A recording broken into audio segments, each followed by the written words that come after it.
Bom dia! Hoje vamos falar sobre a intoxicação por paracetamol. O paracetamol é um paraminofenol derivado do metabolismo da fenacetina, com ação analgésica e antipirética. A intoxicação por paracetamol está entre as principais causas de falência hepática no mundo, sendo importante o diagnóstico precoce para o estabelecimento do tratamento adequado e, consequentemente, diminuição da mortalidade.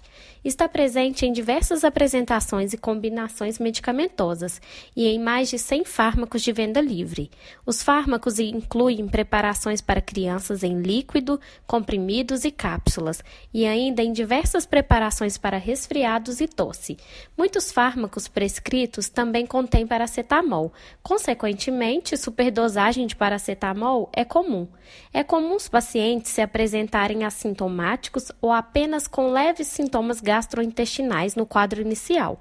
A intoxicação por paracetamol não tratada pode causar graus variáveis de lesão hepática entre 2 e 4 dias após a ingestão, incluindo insuficiência hepática fulminante. O paracetamol está disponível nas formulações de liberação imediata e prolongada. A absorção da medicação ocorre no trato gastrointestinal, principalmente no intestino delgado, com biodisponibilidade de 80%. A meia-vida é de 2 a 4 horas, podendo ser prolongada em pacientes com diminuição da função hepática. O pico de concentração sérica após a dose terapêutica ocorre em 30 a 60 minutos. Entretanto, após uma overdose de fármacos de liberação imediata, o pico ocorre em 4 horas.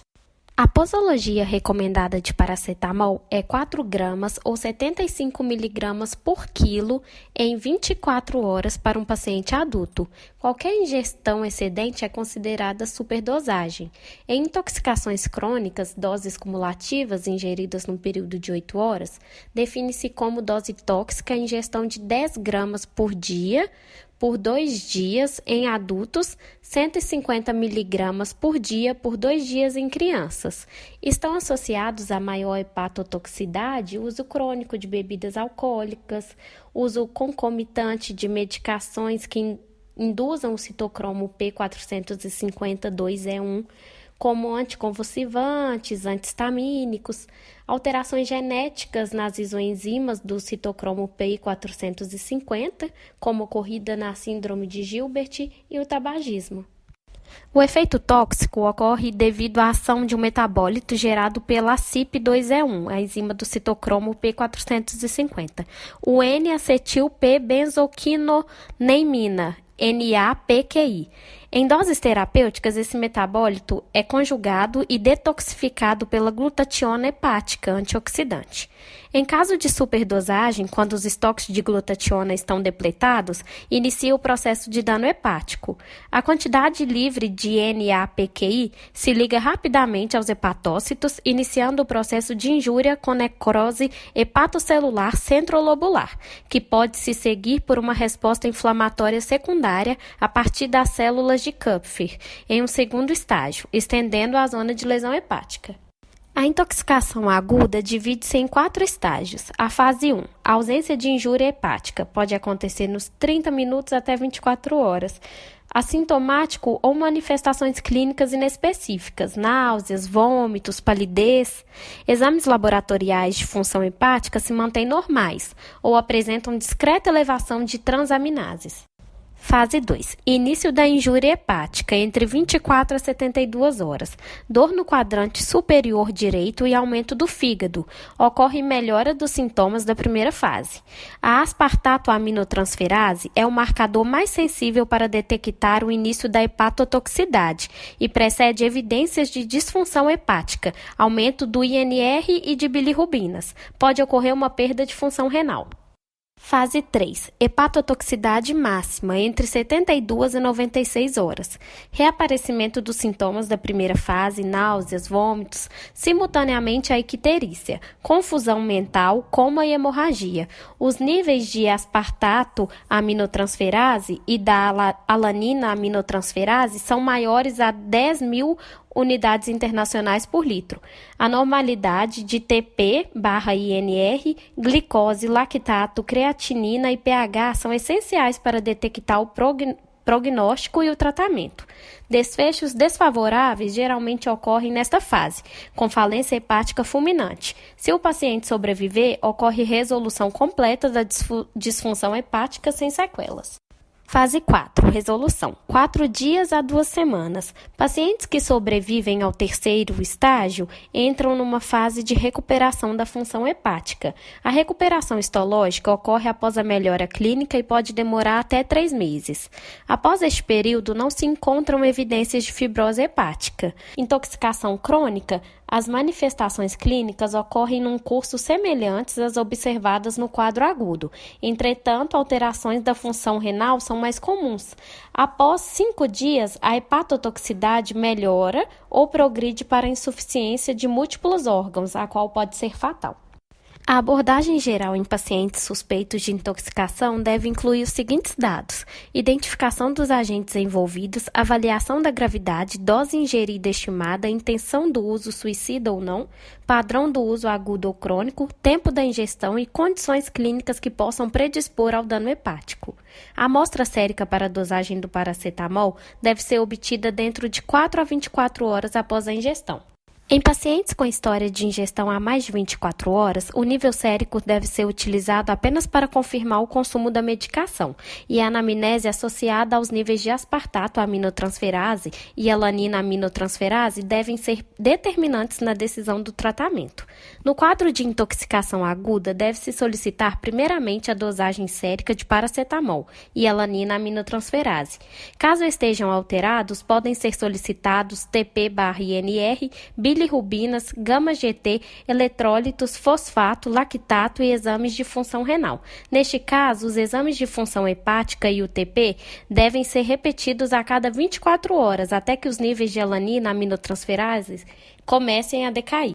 Na intoxicação aguda, o tratamento de primeiros socorros é realizado com carvão ativado, na dose de 1 grama por quilo, máximo de 50 gramas, em até 4 horas de ingestão ou em casos em que o tempo de ingestão é indeterminado. O antídoto N-acetilcisteína repõe os estoques de glutationa hepática, aumentando a conjugação dessa substância ao NAPQI e sua consequente desintoxicação. O segmento do paciente deve ser realizado até que o nível sérico de paracetamol seja indetectável e a função hepática esteja próxima do normal. As aminotransferases podem permanecer elevadas por 2 semanas. Relato de caso: uma criança do sexo feminino, 2 anos, parda, 13 quilos, residente em Aroeiras, Paraíba. O paciente deu entrada na unidade hospitalar trazida pela mãe após ter ingerido medicamento em dose excessiva. Ao momento da admissão, a paciente não apresentava sinais ou sintomas de intoxicação, apenas uma leve sonolência, sem história de uso de medicamentos ou comorbidades associadas. A mãe encontrou um frasco vazio de paracetamol, o qual estava cheio, próximo à filha, uma ingestão de aproximadamente 2.400 mg de paracetamol, há cerca de 3 horas e meia, no dia 9/2/2013. No exame físico, a paciente encontrava-se levemente sonolenta, o abdômen encontrava-se flácido, leve dor à palpação profunda, massa palpável em flanco inferior esquerdo móvel, frequência cardíaca 100 bpm, frequência respiratória 24 RPM e temperatura 37 graus Celsius. Após a admissão, foi solicitada a avaliação das enzimas hepáticas, alanina aminotransferase e asparto aminotransferase, ureia, creatinina, tempo de sangramento, tempo de coagulação, bem como um hemograma completo. Foi recomendado a administração de N-acetilcisteína, sendo 140 mg por quilo em dose de ataque e 70 mg por quilo em dose de manutenção, a cada 4 horas até completar 17 doses. A paciente seguiu internada em uso de N-acetilcisteína, mantendo sinais vitais estáveis e sem surgimento de mais queixas durante o 2º e o 3º dia.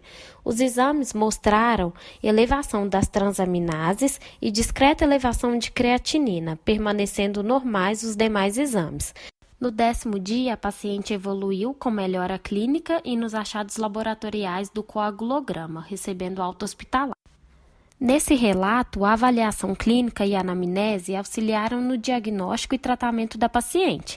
Entretanto, como em qualquer atendimento médico, os exames complementares constituem componente essencial para a avaliação clínica do paciente intoxicado e podem fornecer informações importantes para o diagnóstico e a evolução do envenenamento da intoxicação, além de guiarem a investigação para uma análise toxicológica específica. Uma das limitações deste relato foi o fato de não terem sido realizados diariamente alguns dos exames específicos para os casos de intoxicação grave por paracetamol.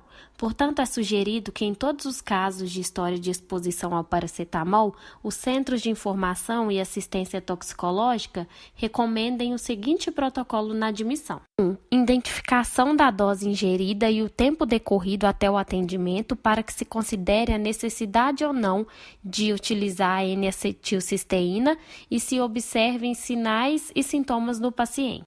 2. Quanto aos exames laboratoriais, devem ser solicitados AST, ALT, bilirrubinas e TP na admissão e diariamente por 3 dias ou até que os níveis voltem ao normal, além de mais itens do coagulograma, como TS, TC e TTPA. 3. Caso ocorram anormalidades significativas na função hepática, devem ser solicitados creatinina, ureia, eletrólitos, glicemia, hemograma e amilase. Havendo evidência de encefalopatia hepática e gasometria arterial em casos de severo dano hepático, monitorar a amônia sérica. Essa foi a nossa videoaula de hoje. Espero que vocês tenham gostado. Bom dia!